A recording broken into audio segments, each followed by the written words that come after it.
Hello. You can see there two albums by the Australian rock band Midnight Oil. So we listened to a lot of Midnight Oil over the last week or so. I can't exactly remember why I started listening a lot recently. Midnight Oil is a band that, in my musical memory, has been around as long as I can remember. Since like I was a kid, they were always played on the radio. I remember their videos on TV and their them as a band for like a good 35 years of my life at least. um, and they were pretty big here in New Zealand in the 80s and 90s, and you still hear their music played regularly on classic rock stations here. um, but yeah, I bought these two secondhand, would have been over the last kind of 3 or 4 years. I can't remember exactly. I remember the shop I bought this from. This I think was 50 cents. This one I can't remember the shop, but I would guess it would have been about, again, 50 cents to $1. I always thought I had their greatest hits album, their greatest hits collection. Came out in 1997 called 20,000 Watt RSL, and I don't have it. And the reason in my mind, I've done this before, and it's always with greatest hits collections. A lot of times I'll have a few albums by a band, and I just assume I have one of the greatest hits as well. And so you see greatest hits collections a lot secondhand in secondhand shops, and in this case, I've seen that 20 watts RSL around so many times, and I've just kind of thought, oh, I've got that already. I don't need it. And to be honest, I don't really need it because these are my two favorite albums by them, and I think they're two best albums. Although the one that came after this, was it Blue Sky Mining? That's a pretty good album as well. So maybe that makes a case for picking up a greatest hits to kind of get some of the other songs that aren't on these two. But most of my favorite songs are. So yeah, Blue Sky Mining came out in 1990. Also Earth and Sun and Moon in 93. That was a decent album. It was funny. I've been listening to some of their later stuff on Spotify because like I said, I'm familiar with their stuff from the mid 80s through the early 90s. But I remember when I was a teenager, they released an album in 1998 called Redneck Wonderland, and all I remember was the single. And I probably haven't heard that song since about 1998. They played it, I remember, on the radio as like a single back then, but it probably didn't really do anything, and so didn't make it into regular rotation through the years.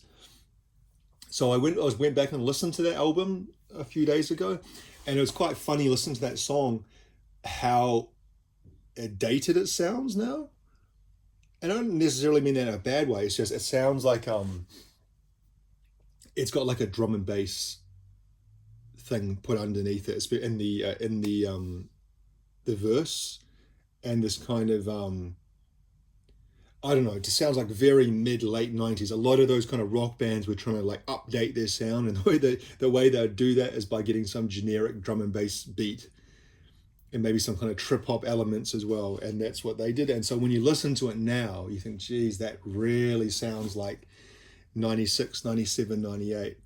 And kind of doesn't do the song much.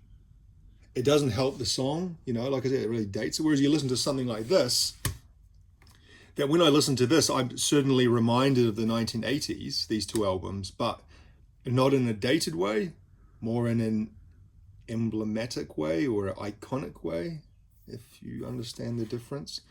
So this first one here, I don't know if you can see that really because they're not. 10 Nights, 7, 6, 5, 4, 3, 2, 1 came out in 1982. Now they'd released albums before this, but this was their first, I guess, one that did pretty well commercially. Certainly in Australia and New Zealand, it did well commercially. And they must have done relatively well in Europe because I've seen videos, live performances that they did around this period, around 82, 83 in France. I recommend there's one particular, it might be a bit hard to find on YouTube, but it's a one particular performance they did of Power and the Passion on some French TV show. They're performing in a studio, like a TV studio, but it's it's that same song, but it's kind of just dialed up like kind of two extra levels of energy. Really, really good. Um, so yeah, if you're not familiar with this album, um, I think it's probably my favorite album of theirs. Certainly the one, or maybe I was going to say most familiar. I'd say equally familiar with Diesel and Dust. Um, the best songs on it, or at least I should say, my favorite songs on it: Only the Strong, U.S. Forces, Power and the Passion. Power and the Passion is probably my favorite Midnight Oil song. Full stop. Since again, like I was saying, I have memories from my whole life. Since I was a kid, I love that song. It's like something quite original and very, I don't know how to really put it. It's a very Midnight Oil song. Like you can't really mistake that for anyone else. Like it's the I'm trying to explain how I feel it's different.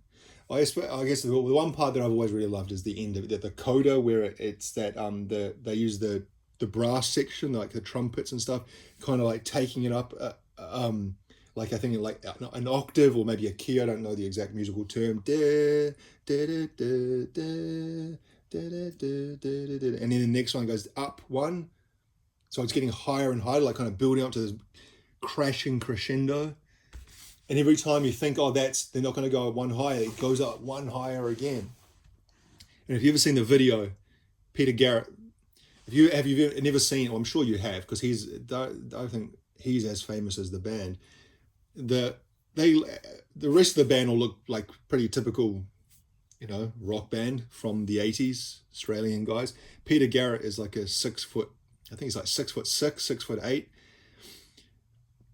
guy. Looks like Frankenstein, and shaved bald head. Nowadays I guess that's not that much out of the world, but back then it was kind of strange to be, and especially at his age, he was relatively young. He would have been in his 20s at this time, to be completely shaved bald and dance like a kind of a mix between Ann Curtis and a deranged robot or something like that, but in a good way. And in that song, the video of that song, you can see his dancing on show in the last part. Maralinga, I like that song as well. Maralinga is actually the name of the area which was used for nuclear testing in the 1950s in Australia, in the outback in South Australia. Obviously Australia is a massive continent, and the British used uninhabited areas of the outback for nuclear, atmospheric nuclear weapons testing in the 50s, as a lot of countries were doing. America did the same thing. Some of those islands, like the atolls around, Micronesia, and then eventually they did them in the desert areas of America. And I think France was testing, initially France was testing in Northern Africa, like in Algeria, and then they were doing them in the South Pacific testing, like your French Polynesia. Anyway, Maralinga is the area in Australia where they did that. And apparently, I don't know if this is the same thing. I'm pretty sure I might have the two stories mixed up. I have a memory of watching a documentary, or at least the start of a documentary, about before they tested the nuclear weapons, they had to set up like a perimeter of obviously the blast zone, but also the, kilometers around which would be affected by nuclear fallout. And so they had to go around and survey the whole area. And I think in that they came across a tribe of Aboriginal people who had been living out there, had never been undiscovered by modern society. And that kind of, I guess that still happens, and you hear about that in South America. There are uncontacted tribes in the Amazon. But that's kind of more understandable because the Amazon is so dense and, impenetrable. Whereas the outback, you can have this image. Well, it's not really an image. It's true. It's just kind of like open, barren desert land, rocky desert land or sandy desert land. And you'd think, well, it's harder to remain hidden, not necessarily they were hiding, but kind of remain uncontacted in that. But really, I guess it's just the same, isn't it? There's no reason to go out into the middle of this huge, massive desert where there's absolutely nothing living, but actually there are people out there surviving. And so they had to bring them into the modern world. And that kind of issue, the issue of Indigenous Aboriginal rights in Australia, kind of forms a centre of Midnight Oil's lyrics and kind of get, I don't know, how would you call it? Not the image, but the thing, that they are a politically conscious band that sing a lot about a lot of issues, to do with Australian Aboriginal things, issues and rights and problems and things over the years, but also about American interference or overseas interference in other countries' domestic issues, militarism, and just kind of, I guess, typical kind of, I guess.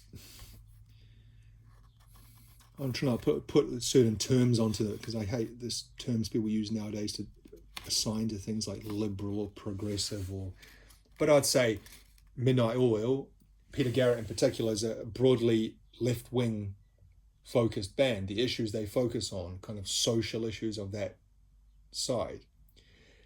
And if you read through the lyrics, you see that pretty clearly in this album. You can see their Short Memory. It's talking basically about colonialism, the conquistador of Mexico, the Raj in British India, so on and so forth. Power and the Passion kind of talks about various things again about kind of Australian social issues, and I've never really understood all the things he refers to there, but it kind of sounds like he's talking about people living in Australia. It's such a beautiful country, almost like a paradise, if you see some pictures of like, especially coastal Australia, but it kind of maybe covers up some, what's the word? People are lulled into a sense of peace, whereas there's a lot of problems really that they don't acknowledge. He references there in particular that line, laughing at the truth because Gough was tough till he hit the rough. Uncle Sam and John were quite enough. Gough there I know is Gough Whitlam, who was an Australian Labor Prime Minister in the 70s, who was basically, now I know very little about it, but the little I do know is that he was basically removed from power in almost like a bloodless coup.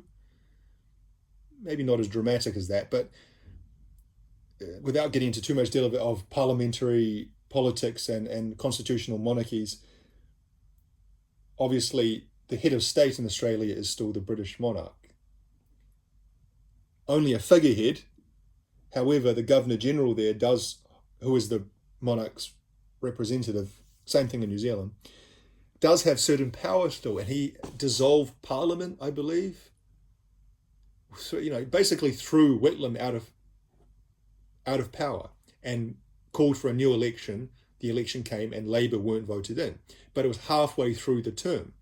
It would be like in America, a four-year presidential term, where halfway through, I guess you guys don't have a governor general, but a justice of the Supreme Court had the power to chuck out the sitting president, and call for elections 2 years early. I don't think that's ever happened before. I know Nixon resigned though, didn't he? He kind of jumped before he was pushed, I think. Has it been anyone else? No. Anyway, and then the line there, he says, Uncle Sam and John were quite enough, because there's what we call it, a conspiracy. Certain people believe that the CIA and MI5, is that the British one? MI5, MI6, which one's the British spy agency? Whatever the British one is, they were complicit in that because of some of the policies of that Labour government. Obviously, the Labour Party in the UK, in England, Australia, and New Zealand, we all have Labour parties. Labour Party is broadly a centre-left party. They're not really hard left at all, especially nowadays. They used to be the party of the workers, but neoliberalism has kind of stripped that out. But some of the policies maybe were a little bit too left wing for certain sectors of Australian society, and so some people believe that Uncle Sam, meaning the CIA, and John, meaning John Bull, meaning MI5, MI6, James Bond, whatever, saw to it that he lost power. Also talks there about Pine Gap. Flat chat, Pine Gap, in every home a Big Mac, and no one goes out back, that's that. Pine Gap is a US spy base basically in the middle of Australia, like in the outback. And that's quite important because it's like has to do with satellites. You know, America, obviously tracking satellites, you can't track from one part on Earth because the Earth is spinning and it's big. And so you need to have satellite bases around it. And so one of the ones that covers a kind of like a third of the globe is Pine Gap in Australia. You know, I don't know what all goes on there. You know, I'm sure other things happen as well. And then maybe more explicitly, the song after that, is it the next song? Or the song before that, US Forces. US Forces, give the nod, it's a setback for your country. So it's a certain streak of, let's not say anti-Americanism, because it's not anti-Americanism. I'm sure if you talk to Peter Garrett, he wouldn't have nothing against American people or the country, but it's the interventionism maybe can stick in the craw of some people, because often it's not for the best. Often, you know, when I was younger, I was quite stridently anti-American sounds wrong. It sounds like, you know, I hate America. I didn't hate America, but I was the same kind of thing. I looked around the world and you saw all that kind of American interventionisms through history, through the 20th century. And I was, being a university student, you know, I was kind of almost like expected that you're against that. But then as I've matured and maybe become more pragmatic as I got older, and maybe not even just that, less idealistic maybe and more realistic, I've come to the understanding, or just by my own eyes, you can see that interventionism is sometimes necessary, and sometimes it's you look at it on the surface and you think, well, that's just shit. You've got rid of a democratically elected leader there and put in your own bully boy. That's, you know, but then there's so many conflicting things, and there's so many other forces coming and going. And yet some of the things I've come to understand, I realize, some of them I still think, you know, some of the golems that America has created and have got out of control and kind of bit them in the ass or bit other people in the ass is just, you know, that's black and white. You shouldn't have done, that was a bad choice. But other ones you can kind of realize that the Pax Americana that we've all enjoyed over the last 70 or 80 years, you know, there's some good that goes on there too. And I'm sure Peter Garrett would say the same thing too. To a degree. I'm sure he still has his complaints. Anyway, the next album they released, see, this one was in very good condition. Excellent condition. This one's a little bit more scratched up, a little bit scuffed. The disc, though, is in excellent condition. It's got a big thumbprint there. Diesel and Dust, which came out in 87, I believe. And this is certainly their biggest album. And the one that, it sold 1 million copies in the USA, which I was quite surprised that it had gone platinum. It went multi-platinum in other countries. 7 times platinum in Australia, I think. I read 2 or 3 times platinum in New Zealand, multiple times platinum in various European countries. They seem to have done very well in France. Every time I read, there's a certification list of record sales for these guys. They've always, and it's kind of strange because France is a weird country. Whenever you look at France, they kind of buck the trend of other things, because you think there haven't been many French artists, musical artists, that have really crossed over into the Western world. It's like Germany, there's like the Scorpions or Rammstein or like some of those metal, but like Accept, and I'm sure there are other ones as well. If you're interested in like power metal, there's a lot of German power metal. Same with Swedish, it's ABBA, of course, but also Robin, and a lot of metal. But France, I guess France had Daft Punk and Justice, but it seems French musical tastes are weird, and they're just very much of their own way. Anyway, not important. So what's on this album? The big single, Beds Are Burning. Again, a song specifically about Aboriginal rights in Australia. The time has come to say fair's fair, to pay the rent, to pay our share. The time has come and that's a fact. It belongs to them, let's give it back. Meaning give back the land that was taken. Put Down That Weapon. Was that a single? I'm pretty sure that was a single. When I listened to that song, that's really got that 80s Australian, a lot of those 80s Australian bands had a very similar kind of dark sound of some of their songs. These guys, Icehouse, if you're familiar with them, some of the early INXS stuff, like Original Sin by INXS, they have a kind of a similar sound to them. That kind of is easily to sounds like an Australian rock band of that time. Anyway, I like that song, Put Down That Weapon. Dream World's a good song. The song I don't like on this album, Arctic World. I never liked that song. The Dead Heart was another single. And again, a song explicitly about colonialism, imperialism. Very explicitly. We don't serve your country, don't serve your king. Know your custom, don't speak your tongue. White man came, took everyone. They actually toured around the outback and played many kind of Aboriginal communities before this album, kind of like in the formative period before this album was made. That kind of influenced them a lot. Bull Roar is a good song. Sell My Soul, that's okay. And that last song, Gun Barrel Highway, is a good song as well. So a very successful album, especially for an Australian band. I guess, AC/DC. AC/DC, almost I don't really think of them as an Australian band. They are obviously an Australian band, although half the band was born in Scotland, but they will live in Australia and they grew up in Australia.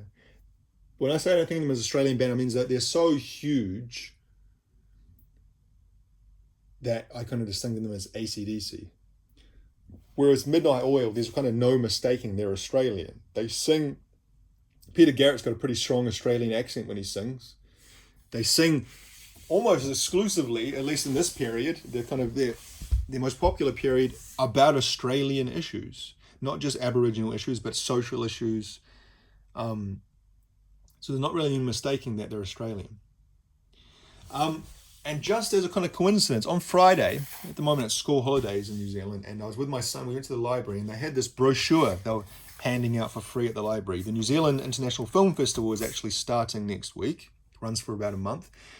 Every year this comes a selection of movies from around the world, documentaries, regular features and so on and so forth. And one of them,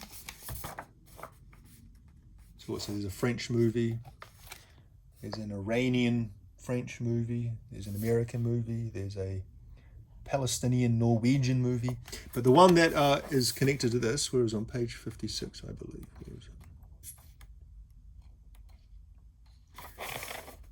Is a Midnight Oil documentary. And this was just coincidence. Like I said, for the last week, the week before I got this, I'd been on a kind of a Midnight Oil kick, listening to these two albums, but also listening on Spotify and stuff, reading about them. And then I was just flicking through this, and I said, oh shit, there's a Midnight Oil documentary that's come out. From this year, Australia 2024, 105 minutes. The problem with the film festival is that it only has 2 screenings in each city. Christchurch gets 3 screenings. But it makes it hard to see it. So it's on a Tuesday afternoon at 1:30. Like, who the hell has the ability? Well, I guess people work from home nowadays, but I don't. To go on a Tuesday afternoon at 1:30. The other one's a Sunday kind of late afternoon, early evening. That was a little bit more doable. But I was reading the kind of the blurb here and it explains it. It sounds actually very interesting. I would actually love to see that. Don't know if I will, because between work and looking after my son and my wife's job and everything else, it makes it really hard to do these kinds of things. But I'm sure I'll get a chance to see it some way, sometime. Maybe they'll be uploaded somewhere I can stream it. But I think they have an interesting story. You know, I haven't even really got into that kind of the other parts of the band. Is that they had a break, you know, a hiatus, and Peter Garrett, the singer, became a politician, an MP, a member of parliament, which would be in America would be like becoming a congressman or a senator. Or Australia has senators. He wasn't, but he was a member of the Labour Party. He was elected to office. He served as the Minister of Education, I believe, and the Minister of Environment for 2 terms. He retired after that. So he walked the talk. He's also a very smart guy. He's got an LLB. He's a lawyer. Well, he's not a lawyer, but he has a law degree and a BA, an arts degree. He's got a double degree. But, you know, the average person can't get a law degree. It's not a particularly easy degree to attain. So you got to have some smarts about you. And watching the interviews and stuff, as I have been over the last week with him, it seems like a very, just seems like a thoughtful, normal guy, not at all pretentious or, you know, some artists, and I guess it's kind of one of the things that we maybe people like about artists, especially rock and roll artists, is that they're all a bit like kooky or eccentric. He just seems like a regular Australian guy, smart, knows what he's talking about, very kind of eloquent in his speaking, but at the same time kind of down to earth in his speaking. So yeah, kind of it left a very positive impression on me, did Peter Garrett, in watching interviews by him. The other interesting thing is that they had basically the same lineup. They were formed in the mid-70s, and they've, you know, throughout their whole thing, they had the same lineup, except the bassist. The original bassist left around that period, 80, maybe after Diesel and Dust and before Blue Sky Mining, and their new bassist was a New Zealander, Bones Hillman. And what I didn't know is actually he'd passed away over the last few years. He died. He was living in America. He was living in Minnesota or something, and he died there. But and it says it refers to that down here. If there is a single This Is Spinal Tap element, it is in the revolving cast of bass players through the group's response to the death of their longest-serving bass player, New Zealander Bones Hillman, is just one of the documentary's many genuinely moving moments. Also talks about formed at high school by drummer Rob Hurst and guitarist, never know how to pronounce this guy's name, Jim Moganine, and soon joined by singer and frontman Peter Garrett. Almost after 5 decades together, they regard each other with a respect and camaraderie that looks a lot like love. So it kind of almost seems like what's the word? Serendipity, or a big coincidence where I kind of was deeply into a band, as I have a kind of tendency to do for like kind of a week period. I'll dig deeply into some band and listen to them continuously for a week and read all about them and watch interviews and read interviews and and then at the end of the week I see there's a new documentary. So maybe that's the universe trying to tell me you should watch that documentary. It's what is supposed to happen. Maybe I'll try to see. I don't know how much tickets are to this. That's the other thing about this film festival, is that tickets tend to be quite expensive.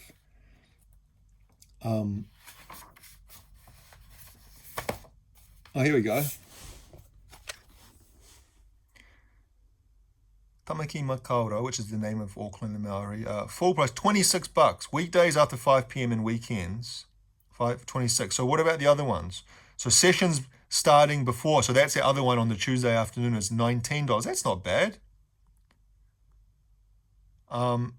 So the other, actually, incidentally, the other music ones they had, because there's a couple of music documentaries, not many, there's about 2 or 3 of them, but there's the Midnight Oil one, there's one about Brian Eno as well, which I'm not as interested. I like Brian Eno, but I'm not.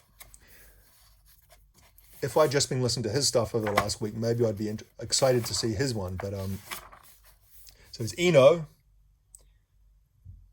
and there's Gloria, which I think that's just a musical movie. I don't think it's actually a documentary. Then there's something about Paul Simon in Restless Dreams, the music of Paul Simon. Again, not something I'm that excited to see. I've seen actually a few documentaries. I saw the Classic Albums documentary about Graceland. That's an excellent documentary if you ever get a chance to see.